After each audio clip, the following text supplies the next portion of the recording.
Okay, let's look at elements you can analyze. What can you write about? So be thinking about these things as you are analyzing his speech. Rhetorical devices. These enhance the argument.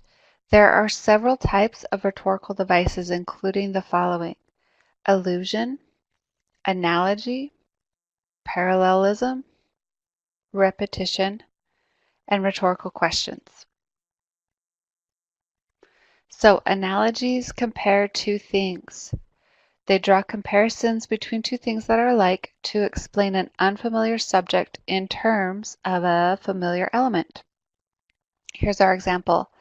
Knowledge always desires increase. It is like fire, which must first be kindled by some external agent, but which will afterwards propagate itself.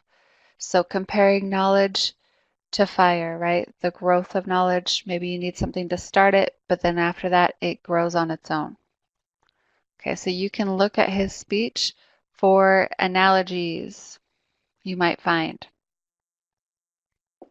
Parallelism is the use of a similar grammatical construction to express ideas that are related or of equal importance.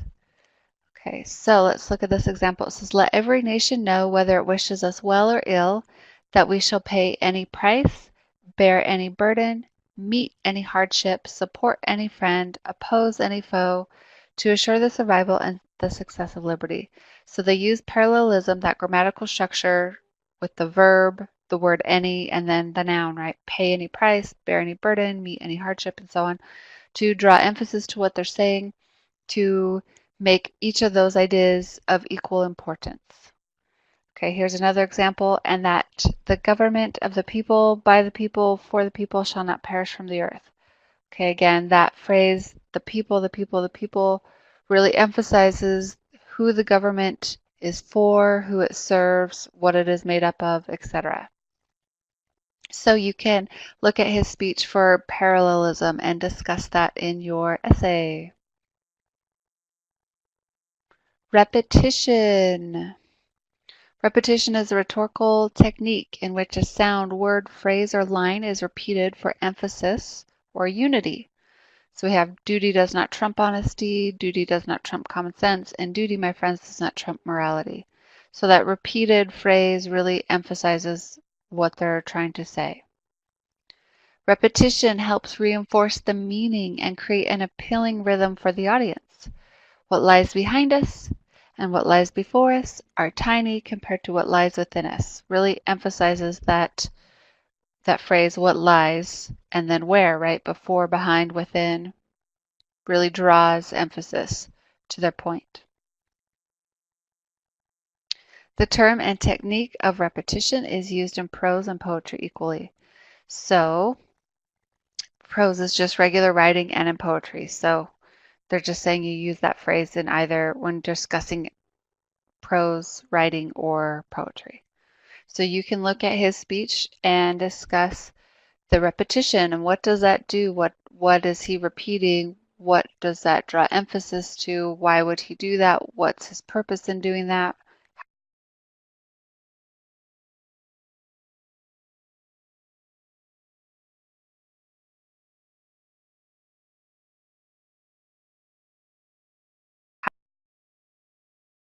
How would that affect the readers or the audience? Okay, that's something you could discuss.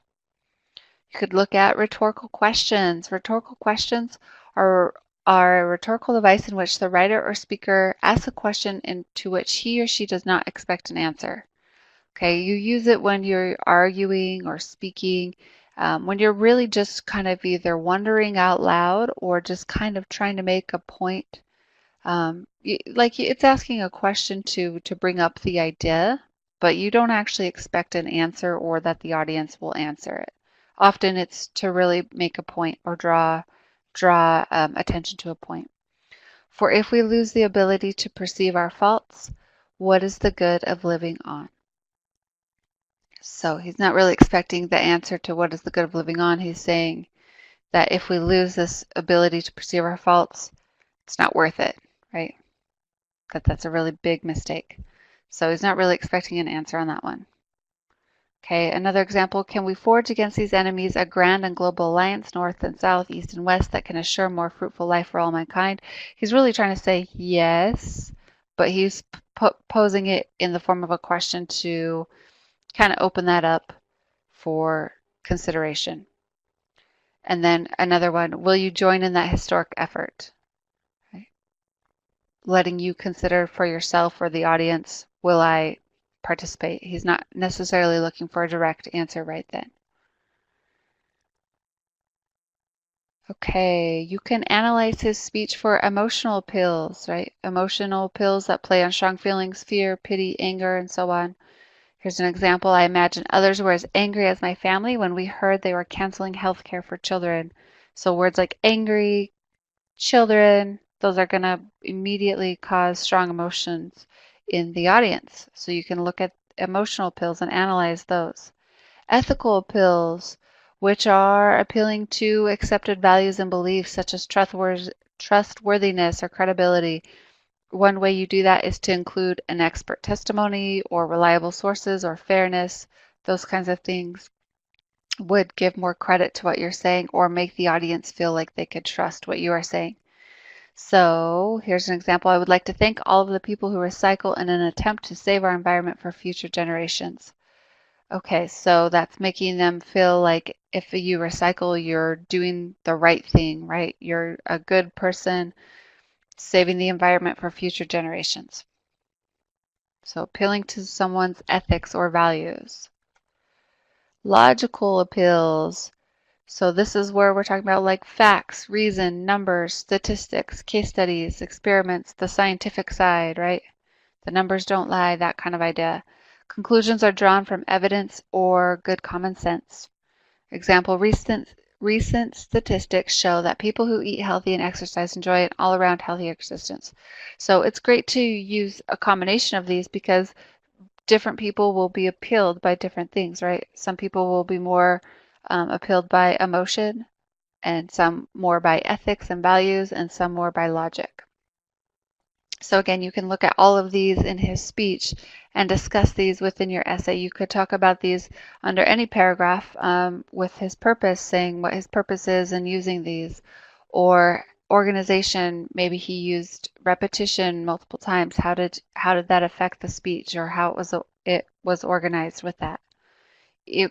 These ideas that you analyze can go